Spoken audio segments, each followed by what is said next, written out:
A gente segue aqui falando sobre o Barroco e a gente vai falar agora sobre os principais poetas desse movimento e sobre a literatura barroca. A literatura do Barroco se divide em dois grandes grupos. Se divide entre o cultismo e o conceptismo. O cultismo e o conceptismo. São dois tipos de textos diferentes que existem nessa estética. Como que você faz para conseguir diferenciar os dois tipos de texto? Em geral, o cultismo, ele envolve sensações. Os textos cultistas, eles trabalham com palavras e com descrições. Então, o cultismo, ele trabalha com um jogo de palavras. Enquanto os textos conceptistas trabalham com ideias, porque, em geral, os textos conceptistas são os sermões. Então, os textos conceptistas trabalham com o jogo de ideias. Textos cultistas envolvem descrições, enquanto textos conceptistas envolvem raciocínios. Em última instância, o texto cultista, ele apela para os seus sentidos. E o texto conceptista, ele apela para a sua razão. O texto cultista, ele, em geral, está nos poemas. E, em geral, o texto conceptista, ele aparece nos sermões. Até porque o sermão, ele é um texto que tem a finalidade de convencer você a aceitar a fé católica. É isso que é um sermão conceptista. E o texto cultista, ele vai trabalhar com palavras, com descrições. Essas descrições podem ser descrições de objetos, de sensações, de experiências pessoais. Então, o texto cultista, eventualmente, pode ser até um texto que trabalha com a sensualidade. Pode ser até uma poesia erótica. E isso vai existir dentro da estética do barroco, sim. Então é importante você entender a diferença entre o cultismo e o conceptismo para você conseguir entender os textos do barroco. Agora, quem é que são os principais autores dessa estética? São dois. Os principais autores é o Gregório de Matos, que também é conhecido como o Boca do Inferno, e o Padre Antônio Vieira. Vamos falar aqui rapidamente sobre os dois, para você entender um pouquinho melhor o que é a estética do Barroco. Quem é que foi Padre Antônio Vieira? Padre Antônio Vieira foi um padre e que arrebatava multidões quando fazia seus discursos. Padre Antônio Vieira fez sermões conceptistas. Fez sermões.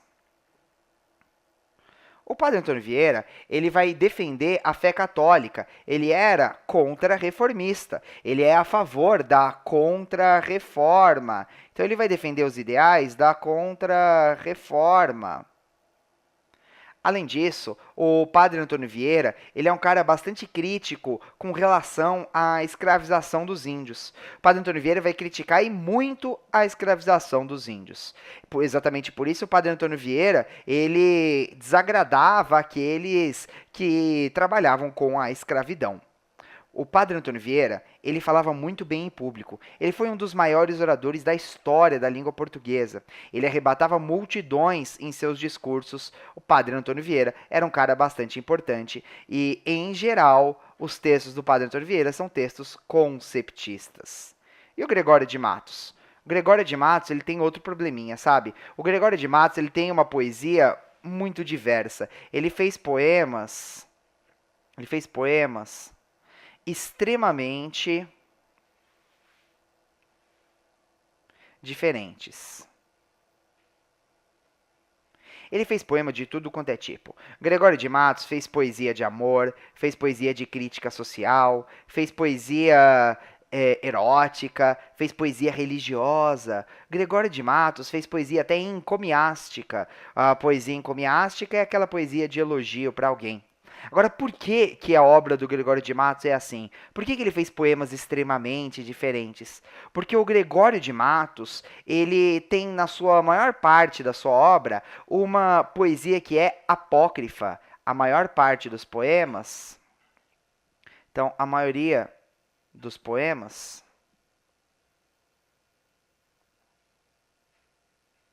é apócrifo.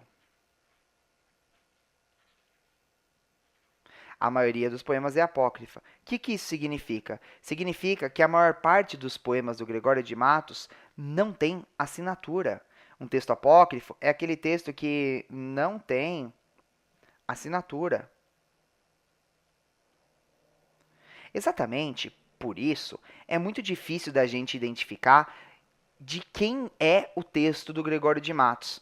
Existe esse problema, sabe? Como nessa época os textos eram escritos em papel e como a maior parte dos textos do Gregório de Matos não tem assinatura, o que acaba acontecendo é que muitos poemas que nem são do próprio Gregório de Matos acabam sendo atribuídos a ele. Exatamente por isso, a obra dele é extremamente diferente. Agora, por ser tão crítico, pelo fato do Gregório de Matos criticar tanto as pessoas e por fazer poemas eróticos, poesia que a gente chama de poesia fecenina, o Gregório de Matos acabou conhecido por aí como o Boca do Inferno. O Boca do Inferno. O Gregório de Matos, ele foi expulso daqui do Brasil e proibido para sempre de voltar para cá, exatamente por ter essa forte tendência satírica, o Gregório de Matos. A maior parte dos textos do Gregório de Matos é a poesia cultista. A maior parte dos textos é o cultismo. Enquanto que o Padre Antônio Vieira, em geral, trabalha com o conceptismo. Acho que você entendeu os principais autores do Barroco, né? Então agora você pode fazer um exercício. Então vamos estudar aí. Força, força, vamos lá.